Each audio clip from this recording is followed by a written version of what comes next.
Hello again, friends, and you are my friends, and welcome to your match reaction show where sadly it is finished. Crystal Palace 1, Ipswich Town 0. Town battle to another defeat. A game of fine margins. Let's get all the cliches out of the way nice and early, shall we? We say it every single week. It's starting to feel like this is a show for you to have your say. So please do click the link. Get active in our live chat, whether watching on YouTube or on catch up. Don't forget we are partnered with Stowmarket Osteopaths. Give Freddie a call 01449613633. Don't live life in pain. This is physical pain, not just emotional pain from town. Give Freddie a call on 01449613633 and tell him I have sent you. Mike Baker, again, so close yet so far. A lack of quality, not good enough either end of the pitch. Brenda Simmons, in regards to the radio, I've not heard Mick Mills, so I can't speak on it. Stephen Parry, we played well. We just can't. We played well. We just couldn't take our chances. Benjamin Down, we are so poor in the final third, bereft of ideas, with no attacking clout or ideas. Mike Bacon was just not good enough for the Prem. No lack of endeavour or effort. But the glaring lack of quality tells its story. Joe says it's confirmed Greaves is overrated. Yeah, he kind of got breezed past, to be honest with you, didn't he, for that goal? But as always, let us know how you think, what you feel. Joining me first is Mr. Lee Anderson. Lee, welcome in. Another disappointing day at the office. You had a good feeling about this game, and it was looking like at one point it could come into it, but it's another game of fine margins. Yeah, it's really disappointing, isn't it? I'm a bit deflated today. I'm a bit deflated, I must say, because I thought we were in the game, but I think that this game sums us up for the season. You know, we can be in. We've been in enough games, but we've just been the wrong side of the fine margins. I mean, it was a great finish. You can't take the finish, but it was a deflection sort of into his path, wasn't it? It wasn't as if they cut us open at that moment. No. That's the frustrating bit for me. It wasn't a foul on Phillips. I know the commentator was saying it might be, but it wasn't a foul on Phillips, but it just broke nicely for him. Yeah. And he's fit, and he's finished. He's breezed past Greaves, though, isn't he? Let's be honest. But you see, he's on the half turn, isn't he? And Greaves isn't sharp enough. And before Greaves knows it, it's just splitting. Yeah, he's gone. So a bit there, you know, always anticipate where the ball might go, and you know he's just been caught on his heels really slightly, but nothing to take. You know, you can't take. It's a good finish. No, it's a lovely finish. But it wasn't the first time they came close with Alex Palmer, you know, saving the day. They had a lot of good chances to Crystal Palace. Yeah, a couple of real good chances. The one in the second half, I think, was when the guy went through, was probably the best one. Sort of early-ish second half. I think that was the best one. But I mean, it was an even game, but it was even to the point. I think it was 60-40. We're playing in the Premier League. We're playing the game too much in our own half. Still, even though we're competitive in this one, they still have the territory for the majority of it, and you just feel like it would have to be something on the break. It would have to be something on the break for us to catch them out. But I thought the subs came on, the three that came in behind Delap before Hurst came on. I thought they all had an impact in the game. I thought that's when we then got back into it. We seemed to do that, and then we then just concede 10, 15 minutes later, whatever it was. I wasn't a fan of the substitutions today. In the manner of, you go a goal down, you take the lap off. Not a fan of that. Why not bring on Hurst and the lap at a goal down? We're drinking the last chance saloon here. And who'd you take off though? He brought on Hurst and he took off the lap. So he was making changes. It wasn't that the fact he brought Hurst on was the issue. It was the fact that he took the lap off at a goal down. Surely you should keep your top goal scorer on the field if you go a goal down inside the late 80s. But for who? But where would you take your pick at that point, Lee? You're drinking like it really in the last 5 minutes. We ain't talking about formation. We're talking about getting back in the game. I wasn't a fan of that. I actually thought Jack Clark had a not a great game, but the longer it went on, the more he was getting space down that left-hand side. And, he's really starting to come into his own. I'm not saying keep him on, but I just don't like it when your top goal scorer gets taken off at a goal down when you've just conceded in the dying embers of the game. I'm not a fan of it.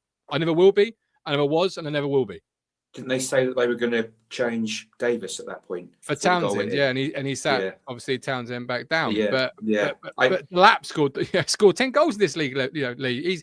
If he's not going to get you back in the game, he's going to come very close to being a part of that plan to get you back in the game. Surely.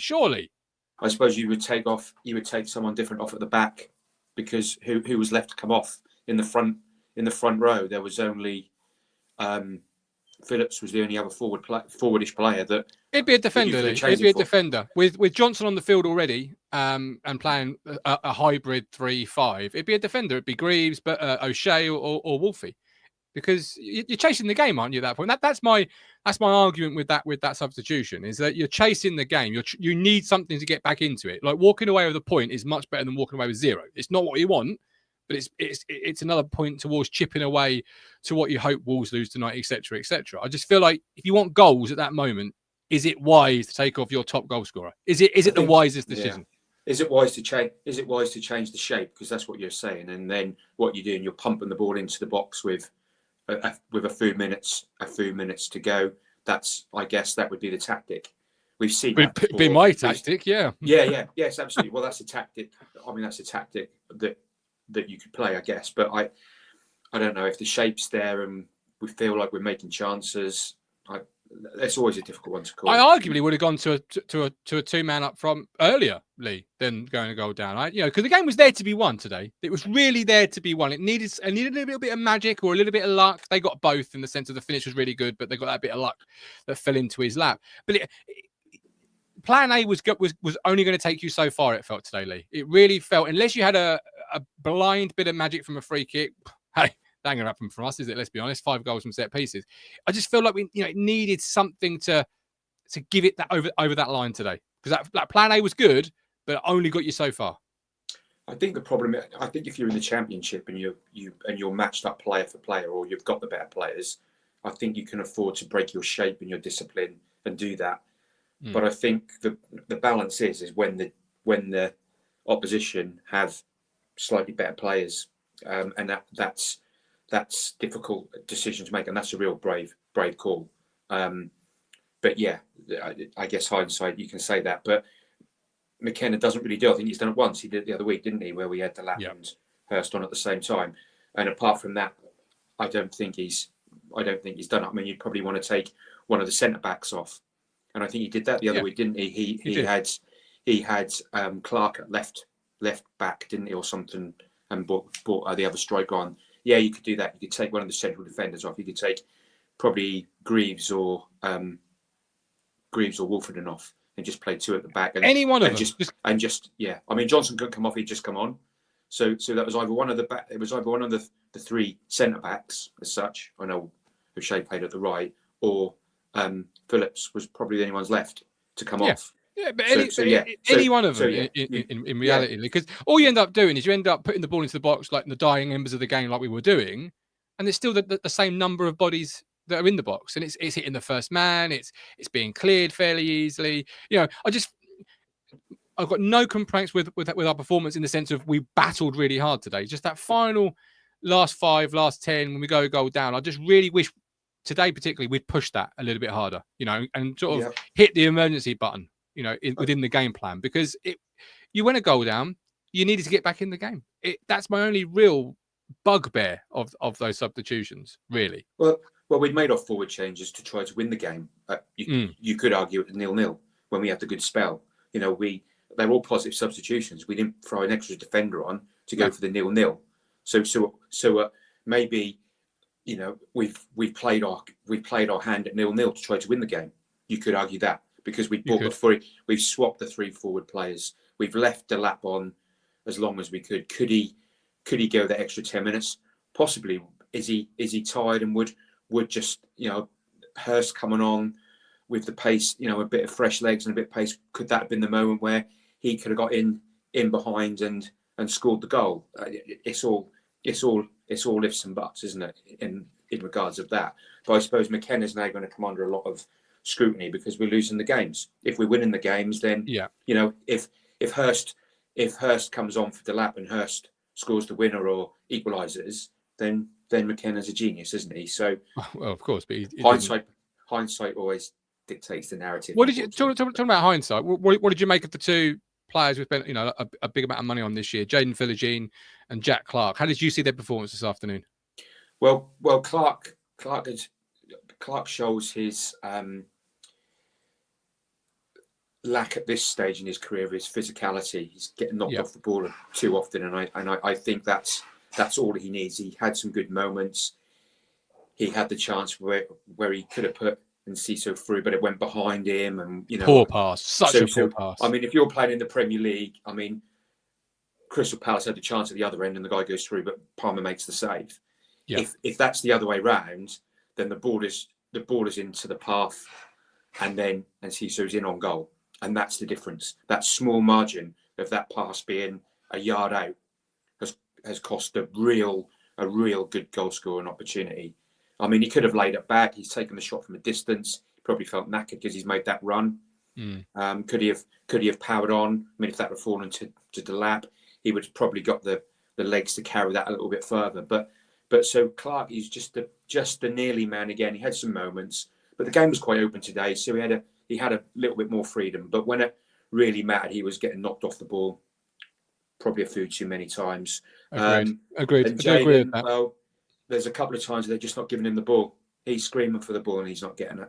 We're playing too much down the middle. Should he have done better with that chance in the first half? Because I said on the Discord chat, he's got to score for me. He's got to score, but I've not seen it back. But watching it in that one moment, I felt he should have done a little bit better with it. Whereas others in the chat said that Leaf's ball across the box was a bit of a scuff pass, etc. How did you see that incident, that really good opportunity in the first half?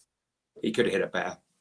That's what I felt like. He just felt. I mean, it's one of those where someone like if you don't make a full contact, you've just caught your stud or your toe on the grass or something. You've just taken the sting out of your foot going through the ball.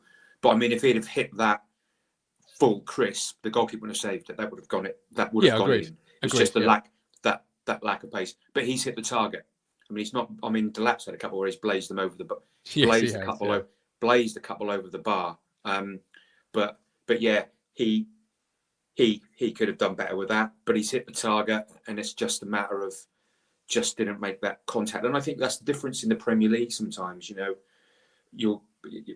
Haaland scored a goal very similar to that against us at the start of the season, where he had that one in the second half, didn't he? Where he sort of come inside and he's drilled it, and it doesn't matter how much Muric was going to dive, the pace is just beat him on the inside the post, and that would have been the same for Philogene today. I think it just didn't have enough power, but he got the shot on target, didn't balloon it into the stands.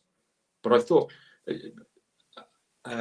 Akajusta had a good game today. The midfield was a little bit open, and we weren't smothered like we have been in other games in the midfield.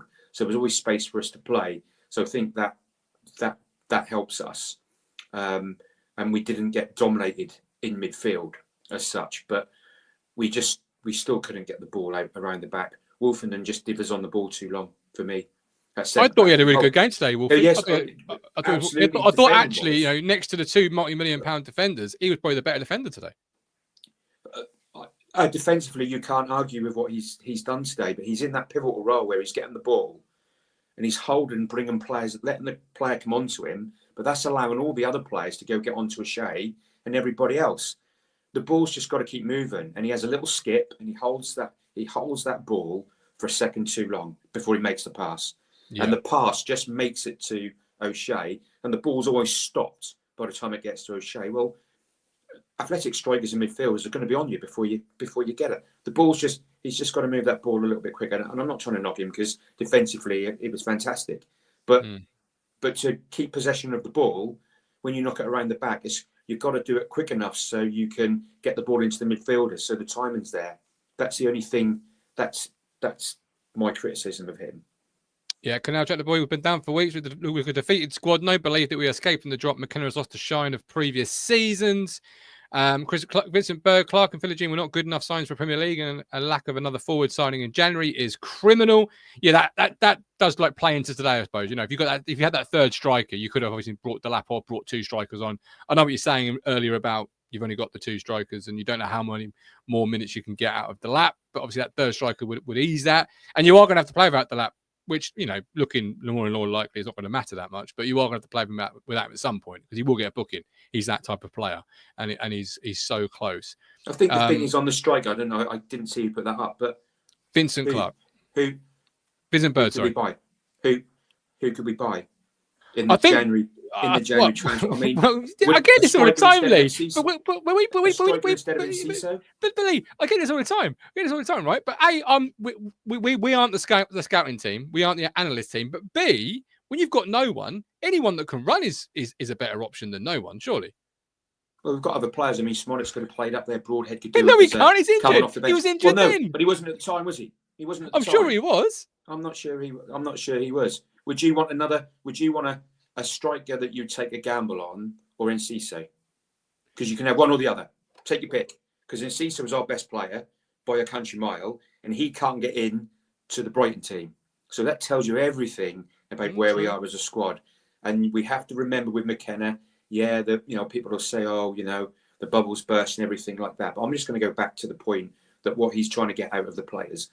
Is he getting the maximum he can out of the squad that we've got? And we can argue about we can just debate the recruitment policy, but we're in a good place. We've recruited young talent. Agreed. If it doesn't keep us up in the Premier League, would any journeyman have done any better? Who knows? Again, nobody's going to know. But that's the policy that the club has worked to. That's what we tried to do, and the club put the Premier League behind us. The bigger picture is the club is still in a much stronger position than it was 12 months ago, than it was 24 months ago, than it was 36 months ago.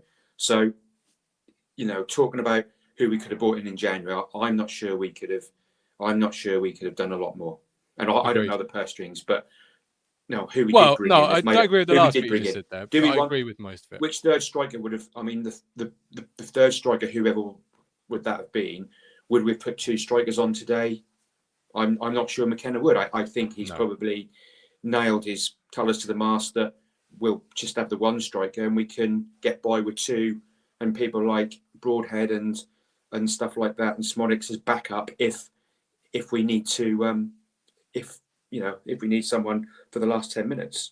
I mean, if we got another injury, well, that would be disastrous. But fingers touch wood or veneer, it feels like Delap is quite robust. So, maybe they're taking a little gamble there to think, well, he's going to get another booking at some point. But he feels he's a strong lad, and he's at that age where he could probably run for a full season without getting too much of an injury. So they've had to weigh all that up. Fair enough. No, absolutely fair points. Fair points as always, Lee. What we invite you on for. Lee, have you got anything else you'd like to say to the town fans before I bring in the voice of the balance, Mr. Parry, and his fence? He'll no doubt be sitting on Steve. I went to Forest on Monday, and I got back at 3:10. But that's right. The fans were fantastic at Forest, and they were fantastic again today. For only 1,000 something of them, you could hear them, and it was a small ground, but the fans again were absolutely terrific. So to the fans, brilliant. They're going to keep going. The fans for me, another shining example. Excellent. We're making friends, but we don't want friends. We want points. This is it. I think we'd exchange every friend we've made along the way for a point right now. But Lee, as always, appreciate you coming on. Enjoy the rest of your Saturday night. Take care of yourself. All the best. Thank you. Don't forget we are partnered with East Anglian Air Ambulance. Want to help save lives and have the chance to win £1,000 every week? Play the East Anglian Air Ambulance Lottery. By playing for just £1 each week, you're helping to keep their yellow helicopters flying. The East Anglian Air Ambulance Lottery creates 18 winners every week with prizes ranging from £50 to £1,000. Over 18s only. T&Cs apply. But please, whatever you do, gamble responsibly. As of course, our partnership with the East Anglian Air Ambulance. Lots of comments coming in. Love the comments. Keep them coming, whether you're watching on YouTube, X, Twitter, whatever you want to call it. I ain't bothered anymore. Elon Musk's personal social media platform, whatever you want to call it, or on Catch Up, FTA, comment for that algorithm. Stephen, welcome in. What are your thoughts? I've got some questions for you, but I'll get to those in a second. What are your thoughts following Crystal Palace 1, Ipswich Town 0? Frustrating, because we could have won. We knew without Mateta that it would have been an easier job, not an easy job, but an easier job. And they're still a good side. Let's not beat around the bush. When you've got people like Matt Gay, Adam Wharton, Eze, all England internationals, it's still a hard side. And I think we played well. were they better? Yes. But I think we played well. We're not a Crystal Palace. We're not as good as them. We're not an established Premier League side. We're a side that's trying to get there. And if you look at most sides who try to get there, in your first season, it's a big learning curve. And I think we are learning. It's not doing as much good points-wise because we're not getting the points. But you very rarely get things right whilst you're playing it. The goal they scored, it really was. It was just sheer unfortunate. Phillips goes in for a tackle, it bounces off him, and it falls kindly for the defender. That could have gone anywhere. Could have gone in any direction. It just fall kindly for him. You know what I mean? I do agree with you there. It was a nice finish. You're not taking it anyway. No. Finish. Oh, no way. It's fortuitous, isn't it? Yeah, when Eze had a couple of shots and they were both deflected, and one at the post and one the keeper had to save. It seemed like that was the only way they were going to score with a little bit of luck. Yeah, because they weren't really breaking us down. When they did try and break us down, we defended solidly and very well. And on the other end, we didn't get much luck. We had that one cleared off the line. Again, it's just our luck that there's someone there on the bloody line. Yeah, I agree. Agreed. You can say it's good management, but after time, do they set up with a player on the line? I don't know. It's just that player was there at that time. And we had some good opportunities. Like I said, second half, I think we had eight shots on target. Yes, yeah.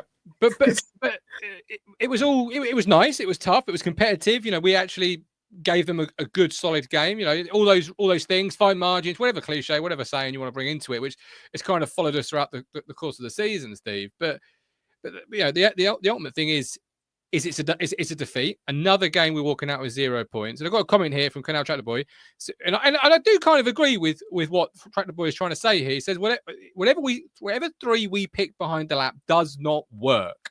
Why not try two up front? We need to go down fighting. Now, I would lend into that, particularly to this afternoon, where it is nice. We are in the game, but it is 0-0. We are creating very minimal chances. Yes, a few, but very minimal.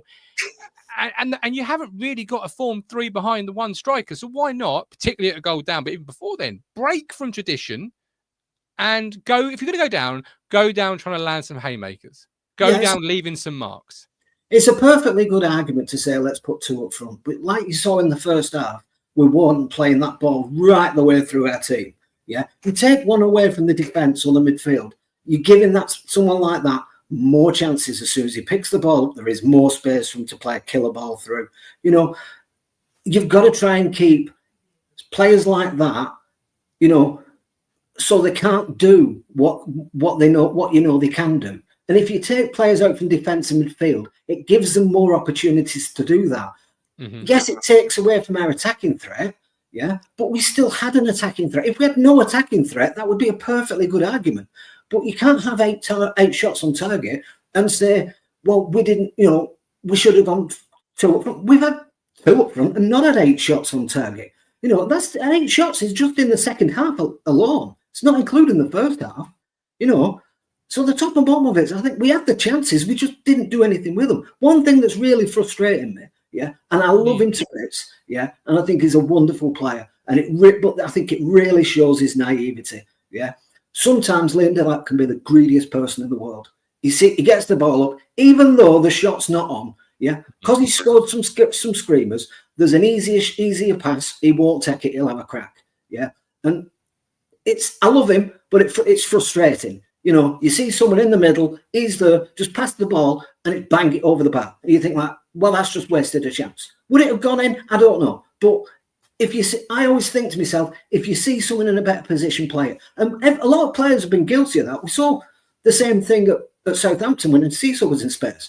The perfect would have been the pass, but no, we blaze it. That sort of thing needs to be learned a bit. But that's probably because he's a young player and he's still got that bit of buzz in, a bit of excitement. And he's scored 10 goals this year, so he's got a little bit of belief in himself that he can do it. Even the lads Harry Kane, he will have a go. But if he thinks of somebody, because of the experience he's got, if he thinks of someone in a better position, he's not just going to have a bang. You know, if someone's we will play it. That will come with him with experience. It's just right now, it's frustrating as hell. Well, you know, don't worry about it. I'd enjoy him while you've got him for the next 3 months. Oh, but, because I don't think he'll beat. Well, I do get your point with Talk Top, but Talk Top doesn't mean we're going to get a goal. You know, the top and bottom of it is we've had plenty of shots, and the more important than having Talk Top is taking those chances. And having two up top doesn't mean it's also quality of chances. Now, obviously, I can't speak for every single chance of those 8 you're talking about, but none of them from sitting here trying to think back jump out as real quality chances. That corner jumps out as a chance, a real quality chance. But you know, we're not sitting here talking about 8 chances where you've really had a go at their goal and you've thought every single one of them could have been a goal. It wasn't that's not what I'm remembering back to the game. Yes, we halved. Yes, we puffed. Yes, we were in it. And of course, Ipswich Town are the 2025, fine margins champion at this point. Let's be honest, the title is ours because every game's a fine margin. It feels like, and I'm getting tedious of saying it, but it feels like it today even more so. But I can't say you're saying 8 chances like that's the neon sign of, oh, there you go, you had 8 chances. What more do you want? I just don't remember all 8 being real quality. Does that make sense? Yeah, but how many chances of real quality did they have? Well, they only need 1, Steve. Most teams against us only need 1. That wasn't your question, though. Your question was, no, I know. I appreciate that. Ones did they have? How many good quality ones did they have? None. They just did what I said they should do and finished off one of the chances they did have. You know, we had plenty of chances to finish off. Philogene shot was a good one. He just caught it wrong. And Cecil's was a good one. The pass was just wrong. You know, again, Delap had one that the keeper saved. You know, that was a good shot. He had a couple that skied over the bar. You know, there were chances. And I'm sure there were chances. Yeah, there were definite chances. If the right decision were made, or better execution would have been made, there were goals there for us, and that was the point. In the moment, they took their chance. They had better execution on their chance. In our moments, we didn't, and that's where we're falling flat, especially going forward. You know, I think we defended a lot better today. I disagree. I disagree with Greaves. I'm sorry. People can. The amount of blocks he were doing, when they were having a shot, which don't actually register as shots because he blocked them, he had about 3 blocks, and Wolfie had them as well. Agreed, yeah. You can't just say, oh, he ran off them, so he's a bad defender. No, he was doing his job and he was blocking the ball. So for most of the game, barring that one bit where he got caught because of a deflection, all the defence, I think, were bang on. You know, they did the jobs and they did what they had to do. Midfield, I thought, did well. You know, I think the only problem is, when we had our chances, we didn't execute. That was probably our only problem today. Yeah. Everyone can turn around and say, we lost. The reason why we lost is this. Yeah, they just executed their chance. We had a chance. We had chances. They had chances. The difference was they executed. We didn't. That was the game today. But on the whole, I think it was a good performance. I think we played well. It just showed that we're not quite at Premier League level yet. You know, if we really were, we're probably 21st to 25th in the list of teams. You know what I mean? There's that list. If you have the list of 20 teams, we're probably between 21st and 25th. Not quite too good for the Championship, but not quite good for the Premier League. And I think that will come with time.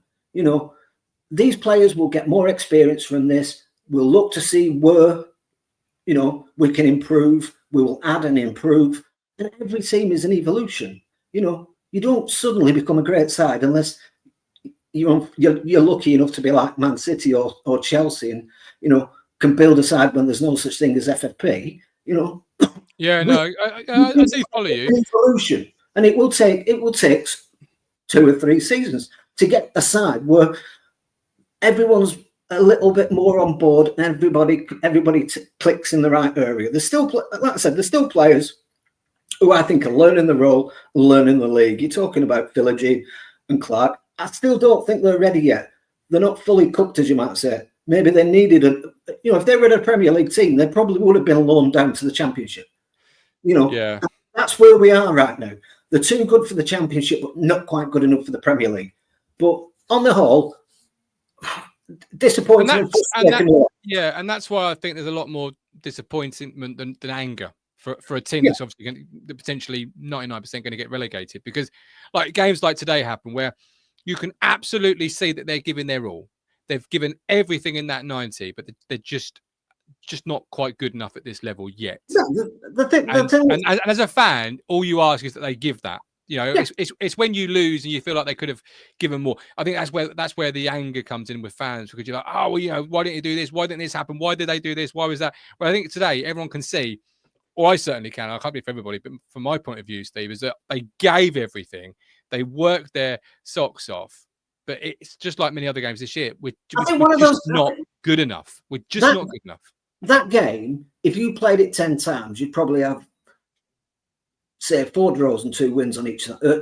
3 draws and 2 wins on each side. It could have gone anywhere. I said about 75 minutes, I don't think either side deserves to win this, because both were as bad as each other, and as good as each other, if you know what I mean.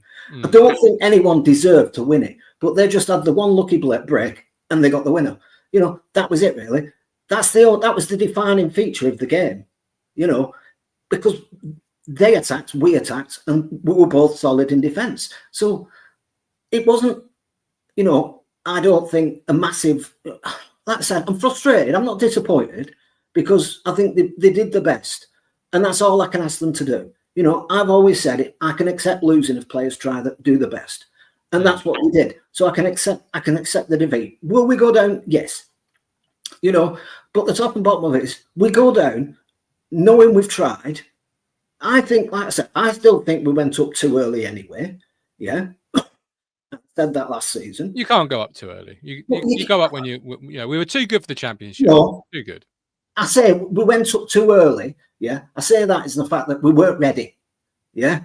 You know, we were still building the bloody ground before the season started. You know, players were coming in and halfway through the season, we didn't even have them trained up. We didn't have no pre-season with most of these players. So at the end of the first, like I said, the first game of the season was the League One, near of the League One side. We weren't ready for this season. Yeah. And once you start off badly, it's very hard to turn the corner. And all I'm saying is in why I don't think we were ready. Of course, we'll accept promotion if it comes along. Yeah. But you've got to go into it with a little bit of realism, saying, well, we've got promotion, but are we ready for promotion? They're two different things. You can go up, but are you ready to go up? I don't think we were. Well, we were the second best team in the championship, and obviously too strong for the championship. And you can argue that till the cows come home. But we are, whatever happens is, and whoever you think as a fan you might lose this in the window, this coming summer window, we are in a 155%, million percent, 100%, whatever you want to say about it. We are in a much stronger position than when we went up. We've got a lot better squad, a lot deeper squad. You got 8 players out injured today, for example, and you're still putting that out as a performance. That is huge from where the club's come from 2 years ago. And I'm not saying that as a moral victory, you know, moral victory in defeat. I'm saying that as you've had 8 injuries in a Premier League level, and you've still disappointed to come away. I mean, you only lost 1-0, but had great chances, etc. So there is that positive. Even if you take this for example and say, like, well, some have said like Amari will go, Delap will go, Davies will go. I'm not convinced all 3 will go, but even if that is the case, you've still got Philogene, you've still got Sammy Smodic, you've still got Jack Clark, you've still got, you know, Ogbene, you've still got Ogbene, Burns. Yeah. We all know are championship ready, because they've all ripped it up in the championship at some form or other. So you've got to look at it and say, yes, we are in a much better position than we were a year ago. And when we go down, we'll be in a much better position for where we were a year ago, with a big bag of money to go out and say, well, we need to improve here, we need to improve there. And that is what I keep saying, is like, when you go down, but if you have, you know, you can have the poor season, but if you look at it and the statistics, 15 out of the last 5 years, out of the 15 teams who's gone down in the last 5 years, 12 have come back up within 2 years. You know, so it just shows you what a huge advantage one season in the Premier League gives you over everybody else. Yeah. All right, Steve, last question, because time's running out on us. I wasn't asking about the midfield too, but I won't ask about that now. I will talk about that more tomorrow, myself and Matt. I want to ask you, because Gary Blake says Palmer would have secured more points earlier in the season, which kind of got me thinking as to how do you think of Alex Palmer's performance today? And I kind of agree with Gary Blake in the sense of if we'd had Palmer from the start of the year, who knows how many points we'd now be on and what sort of race it would be for the fourth from bottom spot. Exactly. We probably all sit there and say that now. Again, we're going back with the Harry hindsight hat on, aren't we, really? We don't know what the statistics were given in the meeting for the transfers for Muric. We don't know the reason why if Muric was top of the list, maybe we wanted Palmer first, but at that time we couldn't get him. West Brom didn't want to sell him. I don't know. There's all either way, how did you see his performance today? Because I thought it was good. He was excellent. He was excellent. He's been excellent ever since. Even against United, we conceded 3, but he didn't do anything wrong. I've not seen a game where he's done anything wrong. And for me, he's number one keeper, and he will be massive. He really will be massive because he's a really good keeper. And I think we've all said he's a good keeper and he's a keeper we like. But a lot of people said that, well, we got Muric. Muric is a good keeper. I saw him in the Championship for Burnley. He was Championship goalkeeper of the season. You're not getting that for crap. So he has something. You know what I mean? So I don't know. I just think the Man City game when he came straight in for his debut and he got ripped a new one, I just think his confidence went after that. And I don't think it ever recovered. Well, Lee says Palmer's has been great, but as a kicking howler every game, had that been Muric, most would be moaning. But I think in response to that, I'll nick Mike D's photo line. It's fine margins. Muric does it a couple of times, gets caught out. The luck's on the wrong side for that one, whereas Palmer's had a little bit of fortuitous luck in the sense of he has had a couple where it's gone mightily close to the line. But Steve, we appreciate you coming on. We're running out of time. You look after yourself. Have a great Saturday evening if you can. Lots of comments coming in and keep them flying in. We're done for the show, but we do carry the conversation on over on our Discord channel. If you want to become a member, please hit the join button on YouTube. $4.99, cancel at any point. And we've got 24/7, 365 chat on there. You just get a link when you sign up. It'll be in the community tab of YouTube. But thanks for watching. Thanks for being with us. Thanks for Steve and Lee for clicking the link and stepping in. Shame not anyone else didn't want to fancy clicking the link, but it's understandable. It's always hard after defeat to put into words how you feel. But Ipswich Town, champions of the fine margins, but sadly not enough points to probably keep themselves in the league. But who knows? There's still games to be played, right? We can cling to that hope. No, I'm just fooling myself. Anyway, I'm done for the day. Off to cry. Take care. God bless. Bye.